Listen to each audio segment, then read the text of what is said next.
Now we begin tonight with breaking news as Richland District 1 is parting ways with Superintendent Dr. Craig Witherspoon in June.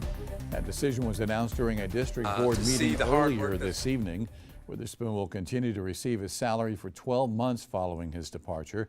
That's just one of several important topics discussed during tonight's meeting. Our Chris English was there. He's joining us in studio tonight with all those details. Chris? Well, and JR, we knew that board members would be discussing the superintendent's contract during their meeting tonight, but it came as a surprise to everyone in the boardroom this evening when it was announced that this school year would be Witherspoon's last with Richland One. The Board of Commissioners and the Superintendent, Dr. Craig Witherspoon, have mutually agreed for a mutual separation on June 30th of 2025. Richland One Board of School Commissioners Chairman Dr. Aaron Bishop announced Witherspoon's departure at the end of tonight's meeting. The board agreed to honor Witherspoon's previously negotiated end date of June 30th, 2026, thus guaranteeing the superintendent would receive an extra 12 months of pay at the end of his employment.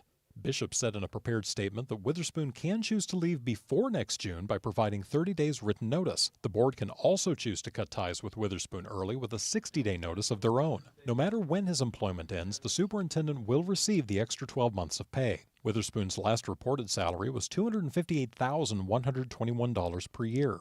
The board wants to use this moment to thank Dr. Witherspoon for almost a decade of tireless service to the district. We will continue to move Richland One forward with excellence in leadership and in education.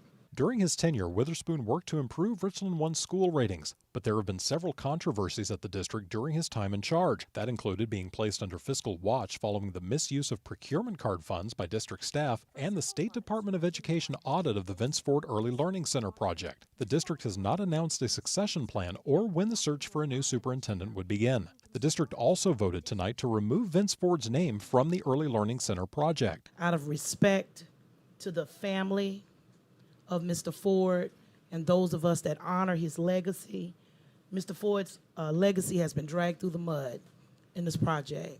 For several months, Richland One has been placed on fiscal caution. This followed a report from the State Inspector General back in July of this year, pinpointing concerns about the district's effort. And tonight the board also submitted the first draft of their upcoming electronic device policy. Like other districts around the state, Richland One will require devices be powered off and put away during the school day. The board will have a final vote on those rules during their December board meeting, with that policy going to effect in January. So JR, as you can imagine, it was an eventful evening at the Richland One board meeting tonight. All right, Chris, thank you so much. A little background now on Dr. Witherspoon. The Richland One board picked him to lead the district in March of 2015. He came to the district with decades of experience in education, previously serving as superintendent in Alabama and North Carolina.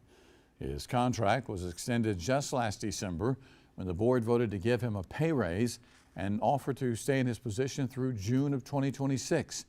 Again, though, after tonight's meeting, Witherspoon says he's leaving the district by the end of this school year.